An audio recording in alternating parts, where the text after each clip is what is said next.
Suatu hari para sahabat Nabi pernah datang kepada Rasulullah SAW.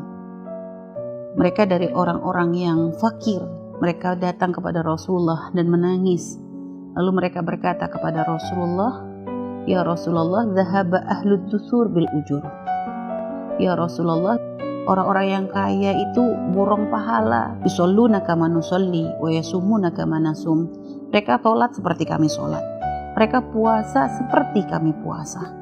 Wa yatasaddaquna bi fuduli amwalihim, dan bahkan mereka pun bisa bersedekah dengan kelebihan harta mereka.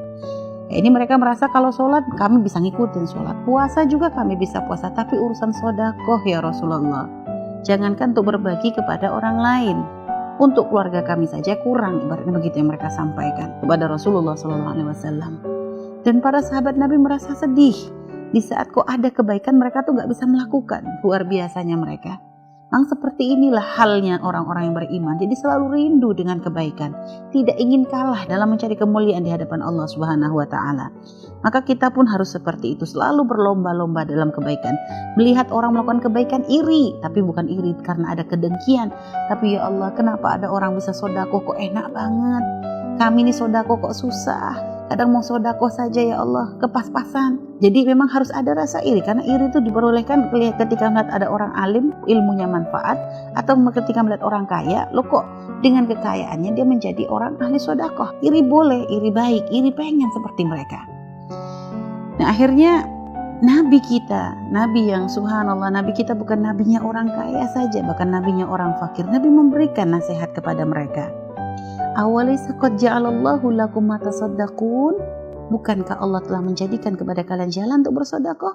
Lalu apa sedekahnya yang diajarkan oleh Rasulullah untuk orang-orang yang fakir tadi? Ya, kalau memang mereka tidak ada yang bisa memberikan apapun misalnya, maka bersedekah untuk diri sendiri, yaitu melakukan kebaikan untuk diri sendiri, bawa manfaat untuk diri sendiri, itu termasuk ada makna sedekah. Nabi bersabda waktu itu, "Inna bikulli tasbihah sedekah wa kulli takbirah sedekah." Dalam setiap tasbih sedekah, dalam setiap takbir ada sedekah, dalam setiap tahmid ada sedekah, dalam setiap tahlil ada makna sedekah.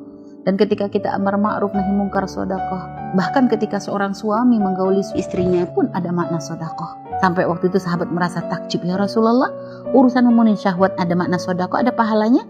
Kata Nabi, di saat engkau lampiaskan kepada yang haram apakah dosa? Ya tentu dosa. Maka di saat engkau melampiaskan kepada yang halal maka ada pahalanya, kata Nabi. Ada makna sedekah. Subhanallah, lihat. Sedekah melakukan berbuat baik kepada diri kita sendiri. Di saat mulut kita mengucapkan Allahu Akbar, maka bertakbir kita, maka telinga kita mendengar. Sedekah mulut kita kepada telinga kita. Lihat. Jadi sedekah itu memang maknanya sangat luas.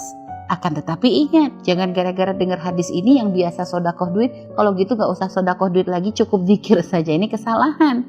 Ini bagi orang yang memang gak bisa berbagi. Memang gak bisa berbagi dengan hartanya karena ketidakmampuannya, maka ada jalan-jalan pintu kebaikan yang lain. Jadi karena surga itu bukan hanya untuk orang kaya, pintu-pintu surga itu banyak. Ada surganya orang fakir, ada surganya orang kaya, ada surganya pejabat, ada surganya orang alim, ada banyak pintu-pintu surga. Sekarang tinggal kita mau berusaha memasukinya atau tidak.